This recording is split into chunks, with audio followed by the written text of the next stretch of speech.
Welcome back to News Jet update. चलिए देखते हैं झारखंड की 25 फटाफट बड़ी खबरों को। इससे पहले आप झारखंड के किस जिले से न्यूज को देख रहे हैं हमें कमेंट बॉक्स में जरूर बताएं। साथ ही डेली अपडेट रहने के लिए आप हमारे चैनल को सब्सक्राइब कर बेल आइकन को दबाना बिल्कुल ना भूलें। पहली खबर, जुम्मे की नमाज के बाद रांची में जबरदस्त हिंसा, बिहार के मंत्री पर भी हुआ हमला। राजधानी रांची के मेन रोड में नमाज के बाद लोगों ने जमकर बवाल काटा। प्रदर्शनकारी नुपुर शर्मा की गिरफ्तारी की मांग कर रहे थे। इसके बाद वे हाथ में काला और धार्मिक झंडा लेकर डेली मार्केट के सामने अल्बर्ट एक्का चौक की तरफ दौड़ने लगे। उन्हें रोकने के प्रयास में डेली मार्केट के पास पुलिस के साथ धक्का मुक्की होने लगी। पुलिस के समझाने के बाद भी भीड़ नहीं मानी और पुलिस पर पत्थरबाजी करने लगी। रांची मेन रोड पर लगभग घंटे तक हिंसक भीड़ पत्थरबाजी करती रही। पुलिस के समझाने के बाद भी भीड़ नहीं मानी और बगल के भवनों को निशाना बनाना शुरू कर दिया। इस उपद्रव में 13 लोग घायल हैं जो रिम्स में भर्ती हैं। इनमें एक पुलिसकर्मी और 12 आम लोग हैं। मिली जानकारी के अनुसार एक आदमी के मरने की सूचना है, हालांकि इसकी पुष्टि नहीं हो पाई है। इधर घटना के बाद राजधानी रांची में लगा कर्फ्यू, वहीं राज्य के कई जिलों में धारा 144 लागू करने का आदेश, साथ ही राजधानी रांची में इंटरनेट सेवा बंद करने का भी आदेश जारी किया गया है। रांची के मेन रोड में हुई हिंसा के बाद सरकार ने अस्थायी रूप से इंटरनेट सेवा बंद करने के आदेश जारी किए हैं। गृह सचिव राजीव अरुण एक्का ने यह आदेश दिया है। आदेश के मुताबिक राजधानी रांची में शाम के 7 बजे से आज की सुबह 6 बजे तक नेट सेवा बंद करने का आदेश जारी किया गया था। इधर घटना पर राज्यपाल रमेश बैस ने भी संज्ञान लिया है।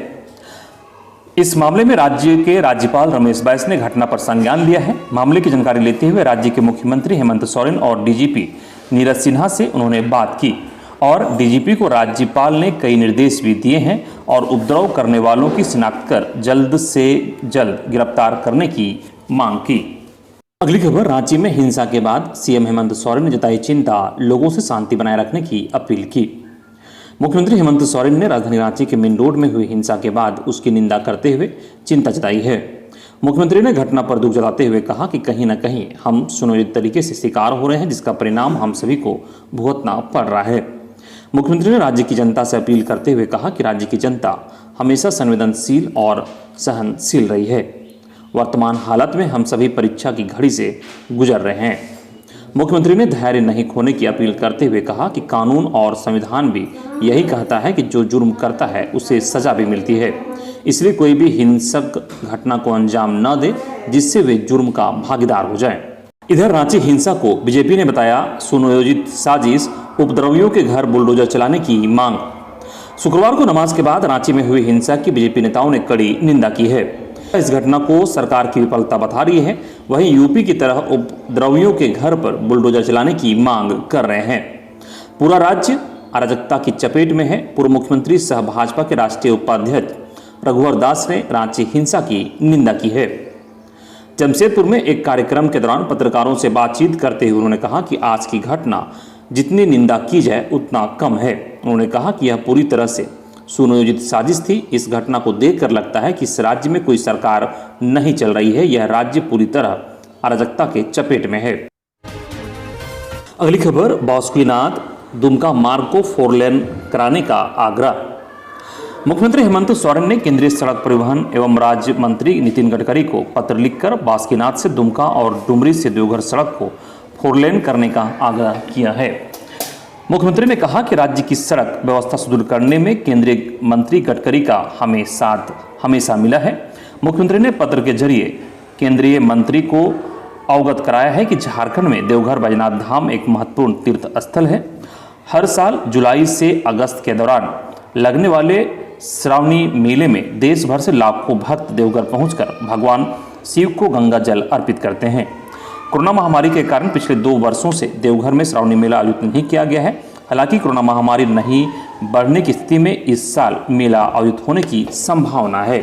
साथ ही उन्होंने आग्रह किया कि रांची से देवघर तक यातायात के प्रवाह को आसान बनाने के लिए डुमरी NH2 पर से देवघर तक की सड़क को 4 लेन के रूप में विकसित किया जा सकता है। राज्य सरकार इसके लिए सभी तरह का सहयोग करने को तत्पर है। अगली खबर, मिशन अमृत सरोवर के तहत तालाब बनेगा। हर जिले में कम से कम 75 सरोवरों का निर्माण या पुनरुद्धार किया जाएगा। जन भागीदारी से इन्हें धरोहर के रूप में विकसित किया जाएगा। इसके लिए प्रत्येक सरोवर के लिए उपभोक्ता समूह यूजर ग्रुप का गठन किया जाएगा, जिस पर सरोवर के जल के उपयोग और उसके रखरखाव की जिम्मेदारी होगी। ये जानकारी ग्रामीण विकास के सचिव डॉक्टर मनीष रंजन ने मिशन अमृत सरोवर के क्रियान्वयन की जानकारी सभी उपायुक्तों एवं उप विकास आयुक्त के साथ वीडियो कॉन्फ्रेंसिंग के माध्यम से दी। अगली खबर, मंत्री हफीजुल हसन पर मामला दर्ज होने के बाद गरमाई झारखंड की राजनीति। झारखंड सरकार में खेल एवं अल्पसंख्यक कल्याण मंत्री हफीजुल हसन पर भी दिल्ली में IFSO की इकाई द्वारा नामजद प्राथमिकी दर्ज होते ही रांची में राजनीति गरमा गई है। भाजपा ने एक संवैधानिक पद पर बैठे हुए व्यक्ति की जुबान से नफरत की भाषा बोलने को गलत बताया है। भाजपा झारखंड के प्रदेश प्रवक्ता शिवपूजन पाठक ने कहा कि जिस समय गढ़वा में मंत्री हफीजुल हसन ने 2080 वाला नफरती बयान दिया था, उसी समय भाजपा ने मुख्यमंत्री से कार्रवाई की मांग की थी, परंतु झारखंड की सरकार ने तुष्टिकरण की वजह से कुछ नहीं कहा। इधर मंत्री ने कोई गलत बयान नहीं दिया या भड़काऊ भाषण नहीं दिया। झारखंड मुक्ति मोर्चा ने कहा कि कोटे से मंत्री बने हफीजुल हसन अंसारी पर भले ही दिल्ली में भड़काऊ भाषण देने को लेकर मामला दर्ज हो गया है, परंतु उनकी पार्टी मंत्री के साथ खड़ी है। झामुमो के केंद्रीय समिति सदस्य मनोज पांडे ने कहा कि नुपुर शर्मा मामले में अंतर्राष्ट्रीय स्तर पर देश की छवि खराब होने के बाद भाजपा ने दबाव में कार्रवाई की है, परंतु झामुमो कोटे से मंत्री हफीजुल हसन ने ऐसी कोई बात ही नहीं की जिस पर पार्टी कोई कार्रवाई उन पर करे। अगली बड़ी खबर, हेमंत सोरेन से जुड़े खनन पट्टा सेल कंपनी मामले में 17 जून को अगली सुनवाई। मुख्यमंत्री हेमंत सोरेन से जुड़े खनन पट्टा और सेल कंपनी के मामले पर अब अगली सुनवाई 17 जून को होगी। झारखंड हाईकोर्ट में मामले की आंशिक सुनवाई शुक्रवार को हुई। मुख्य न्यायाधीश डॉक्टर रवि रंजन और न्यायाधीश सत्यनारायण प्रसाद की अदालत में मामले की सुनवाई हुई। इस दौरान राज्य सरकार की ओर से अदालत को बताया गया कि याचिका के खिलाफ सुप्रीम कोर्ट में SLP दायर की गई है। सुनवाई के दौरान राज्य सरकार की ओर से समय दिए जाने की भी मांग की गई। इस पर अदालत की ओर से मामले की सुनवाई के लिए 17 जून की तिथि निर्धारित की गई है। अदालत ने कहा कि 17 जून को तीनों मामलों की एक साथ सुनवाई होगी। इससे पहले राज्य सरकार की ओर से दाखिल कर कहा गया है कि झारखंड हाईकोर्ट के आदेश के खिलाफ सुप्रीम कोर्ट में याचिका दाखिल की गई है, इसलिए उन्हें समय दिया जाए। अगली खबर, मौसम अपडेट से। आगामी 4 दिनों में झारखंड में मानसून की दस्तक, गर्मी से मिलेगी राहत। झारखंड में मानसून की दस्तक होने वाली है। अगले 3 से 4 दिनों के अंदर मानसून झारखंड पहुंचेगा। इसको लेकर अच्छी बारिश के बीच किसानों के लिए खेती के अच्छे आसार नजर आ रहे हैं। फिलहाल राजधानी रांची समेत आसपास के इलाकों में लगातार बढ़ रहे तापमान से उमस और लू का सितम लोगों को झेलना पड़ रहा है। केरल में समय से पहले मानसून की दस्तक हो चुकी है, लेकिन झारखंड के लोगों को अभी भी मानसून की पहली बारिश के लिए और 4 दिनों का इंतजार करना पड़ेगा। मौसम विज्ञान केंद्र के मुताबिक 15 जून तक झारखंड में मानसून प्रवेश कर जाएगा। इसके बाद ही लोगों को उमस भरी गर्मी से निजात मिल सकेगी। अगली खबर, राशन कार्ड पर सरकार का बड़ा फैसला। हरा पीला लाल कार्ड वालों को अब ये खास सुविधा। राज्य की जन वितरण प्रणाली की दुकानें अब कॉमन सर्विस सेंटर के रूप में भी कार्य कर सकेंगे। इसे लेकर खाद्य सार्वजनिक वितरण एवं उपभोक्ता मामले के विभाग और CSC SPV के बीच संदर्भ में MU हुआ है। MU का उद्देश्य PDS दुकान के डीलरों के जरिए आम लोगों को CSC सेवाएं प्रदान करने के साथ साथ राशन दुकानों के लिए नए व्यावसायिक अवसर तलाशना है। इस मौके पर विभागीय मंत्री रामेश्वर उरांव और सचिव हिमानी पांडे भी उपस्थित थीं।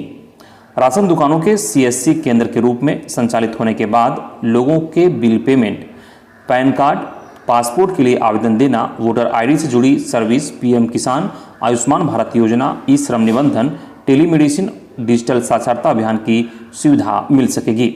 साथ ही इन दुकानों के आय के स्रोत भी बढ़ेंगे। अगली खबर, रांची में माओवादियों के नाम पर लेवी वसूलने पहुंचे बदमाश से पुलिस की मुठभेड़, 1 को गोली लगी, 3 गिरफ्तार। राजधानी रांची नामकुम थाना क्षेत्र में पुलिस और माओवादियों के बीच मुठभेड़ हो गई। इस मुठभेड़ में 1 के घायल होने की सूचना है। जानकारी के अनुसार माओवादी के नाम पर इलाके में लेवी वसूली के लिए पहुंचे थे। पुलिस को मामले की सूचना मिली तो मौके पर पहुंची पुलिस को देख उग्रवादी फायरिंग शुरू कर दिया। पुलिस ने जब भी जवाबी फायरिंग की, जिसमें 1 को गोली लगी है, वहीं 3 अन्य को गिरफ्तार किया गया है। अगली खबर, नेतरहाट आवासीय विद्यालय की तर्ज पर संचालित आवासीय विद्यालय एवं इंदिरा गांधी बालिका विद्यालय हजारीबाग में नामांकन हेतु प्रवेश परीक्षा के लिए निकली तारीख। जिसके मुताबिक 22/6/2022 को प्रथम पाली में 10 से 12:30 बजे तक सामाजिक अध्ययन, सामान्य ज्ञान एवं सामान्य विज्ञान की परीक्षा होगी। यह परीक्षा 50 अंकों की होगी। वहीं 22/6/2022 को ही द्वितीय पाली में 1:30 बजे से 4 बजे तक मानसिक योग्यता और भाषा की परीक्षा 50-50 अंकों की होगी। अगली खबर, शिक्षकों के लिए नई प्रोन्नति नियमावली बने। झारखंड प्रगतिशील शिक्षक संघ के अध्यक्ष आनंद किशोर साहू, महासचिव बलजीत कुमार सिंह ने शिक्षकों की प्रोन्नति के लिए नई नियमावली बनाने की मांग की है। उन्होंने कहा कि वर्तमान प्रोन्नति नियमावली एकीकृत बिहार के समय की है। इस दौरान शिक्षकों के संवर्ग में बदलाव हुआ है, इस कारण नियमावली में भी उनके अनुरूप बदलाव किया जाए। संघ ने नई नियुक्ति नियमावली में शिक्षकों के वेतन कम किए जाने का विरोध किया है। उन्होंने कहा कि विभाग द्वारा शिक्षक स्थानांतरण नियमावली में बदलाव के बाद भी अंतर जिला स्थानांतरण की प्रक्रिया काफी जटिल कर दी गई है। इससे शिक्षकों का गृह जिला में स्थानांतरण नहीं हो पाएगा। ऐसे में नियमावली के प्रावधान में बदलाव की मांग की है। संघ ने शिक्षकों को चुनाव छोड़कर अन्य सभी प्रकार के गैर शैक्षणिक कार्य से मुक्त करने की मांग की है। अगली खबर, अल्पसंख्यक स्कूलों में 2004 के बाद नियुक्त शिक्षकों को अब पेंशन। राज्य के अल्पसंख्यक विद्यालय के शिक्षकों को पेंशन मिलेगी। कैबिनेट की स्वीकृति के बाद स्कूली शिक्षा एवं साक्षरता विभाग ने इससे संबंधित संकल्प शुक्रवार को जारी कर दिया। विभाग द्वारा जारी पत्र में कहा गया है कि राज्य के 836 गैर सरकारी सामान्य सहायता प्राप्त प्रारंभिक विद्यालय और 134 सरकारी सहायता प्राप्त अल्पसंख्यक माध्यमिक विद्यालय के लिए अंशदायी पेंशन योजना लागू करने का निर्णय लिया गया है। दिसंबर 2004 को या उसके बाद इन विद्यालयों में नियुक्त कर्मियों को अंशदायी पेंशन का लाभ दिया जाएगा। पेंशन के लिए शिक्षक के मूल वेतन व अनुमान्य जीवन भत्ता के कुल योग की 10% राशि कर्मी के अनुदान के रूप में कटौती की जाएगी। इसके समतुल्य राशि राज्य सरकार द्वारा दी जाएगी। अगली खबर, विधानसभा नियुक्ति घोटाला। हाईकोर्ट ने सरकार से मांगी इंक्वायरी रिपोर्ट, नियुक्तियों का ब्यौरा भी मांगा। झारखंड विधानसभा नियुक्ति मामले में झारखंड हाईकोर्ट में सुनवाई हुई। सुनवाई के दौरान अदालत ने सरकार से जवाब मांगा है। इसके साथ ही हाईकोर्ट ने विधानसभा में हुई नियुक्तियों का भी ब्यौरा मांगते हुए स्वर्गीय न्यायाधीश के कमीशन ऑफ इंक्वायरी की रिपोर्ट भी सरकार से मांगी है। झारखंड हाईकोर्ट के मुख्य न्यायाधीश डॉक्टर रवि रंजन और जस्टिस सुजीत नारायण प्रसाद की बेंच में इस मामले की सुनवाई हुई। इधर झारखंड हाईकोर्ट ने सरकार को भूख से मौत को परिभाषा बताने को कहा है। कोर्ट ने पूछा है कि भूख से मौत का मतलब क्या है और सरकार कब मानती है कि किसी की मौत भूख से हुई है। स्वतः संज्ञान लिए मामले की शुक्रवार को सुनवाई करते हुए chief justice doctor Ravi Ranjan और जस्टिस सुजीत नारायण प्रसाद की अदालत ने 4 सप्ताह में सरकार को इसकी जानकारी देने को कहा है। अदालत ने सरकार को शपथ पत्र के माध्यम से यह बताने को कहा है कि सरकार की ओर से गरीबों के लिए कौन कौन सी योजनाएं चलाई जा रही हैं, इन योजनाओं का लाभ कितने लोगों को मिल रहा है, इसकी वर्तमान स्थिति क्या है। सुनवाई के दौरान सरकार की ओर से बताया गया कि राज्य में अभी तक भूख से एक भी व्यक्ति की मौत नहीं हुई है। मौत का कारण बीमारी रहता है। जिस मामले को लेकर सुनवाई की जा रही है उसमें भी भूख से मौत नहीं हुई है। अगली खबर, देवघर एयरपोर्ट मामले में हाईकोर्ट ने राज्य सरकार को जारी किया सो कॉज। निशिकांत दुबे ने दायर की है याचिका। भाजपा सांसद निशिकांत दुबे की अवमाननावाद याचिका पर शुक्रवार को सुनवाई हुई। याचिका देवघर एयरपोर्ट को लेकर दायर की गई है। मामले की सुनवाई chief justice doctor Ravi Ranjan व जस्टिस एसएन प्रसाद की बेंच में हुई। इस दौरान कोर्ट ने देवघर एयरपोर्ट शुरू नहीं करने पर नाराजगी व्यक्त की है। कोर्ट ने मामले में राज्य सरकार को सो कॉज जारी किया है। साथ ही एयरपोर्ट की कमियों और निर्माण संबंधी जानकारी कोर्ट को देने की बात कही है। जानकारी हो कि गोड्डा के सांसद निशिकांत दुबे ने हाईकोर्ट में अवमानना याचिका दायर की है। अगली खबर, मोदी सरकार के 8 वर्ष पूर्ण होने पर भाजयुमो ने निकाली विकास तीर्थ यात्रा। प्रधानमंत्री नरेंद्र मोदी के नेतृत्व में सेवा, सुशासन और गरीब कल्याण से युक्त राष्ट्र सेवा में समर्पित 8 वर्ष पूर्ण होने के उपलक्ष्य में भाजयुमो जमशेदपुर महानगर द्वारा शुक्रवार को विकास तीर्थ यात्रा निकाली गई। विकास तीर्थ यात्रा के माध्यम से मोदी सरकार के उपलब्धियों को आमजनों के बीच प्रदर्शित किया गया। कदमा गणेश पूजा मैदान से प्रारंभ हुई यात्रा एग्रीको ट्रांसपोर्ट मैदान में पहुंचकर सभा में तब्दील हो गई। इस अवसर पर सभा को संबोधित करते हुए राष्ट्रीय उपाध्यक्ष पूर्व मुख्यमंत्री रघुवर दास ने कहा कि नरेंद्र मोदी के नेतृत्व वाली केंद्र सरकार के 8 साल जन आकांक्षाओं को पूरा करने वाले रहे हैं। इन 8 वर्षों में मोदी सरकार का सेवा, सुशासन और गरीब कल्याण का संकल्प दिखाई दिया है। उन्होंने कहा कि इस 8 सालों में सरकार ने जन उत्थान के लिए दर्जनों योजनाओं को लागू किया है। मोदी सरकार ने देश की स्वास्थ्य सेवा ढांचे में सबसे बड़ा परिवर्तन लाया। अगली खबर, दुष्कर्मियों को सजा, नाबालिग से दुष्कर्म मामले में 12 आरोपियों को आजीवन कारावास। खबर सरायकेला का है, जहां जिला के कपाली ओपी क्षेत्र में विगत 28 अगस्त 2019 को नाबालिग से दुष्कर्म मामले के कुल 12 आरोपियों को पॉक्सो कोर्ट ने आजीवन कारावास की सजा सुनाई है। शुक्रवार को पॉक्सो कोर्ट के स्पेशल जज अमित शेखर ने सभी आरोपियों को दोषी करार देते हुए आजीवन कारावास की सजा सुनाई है।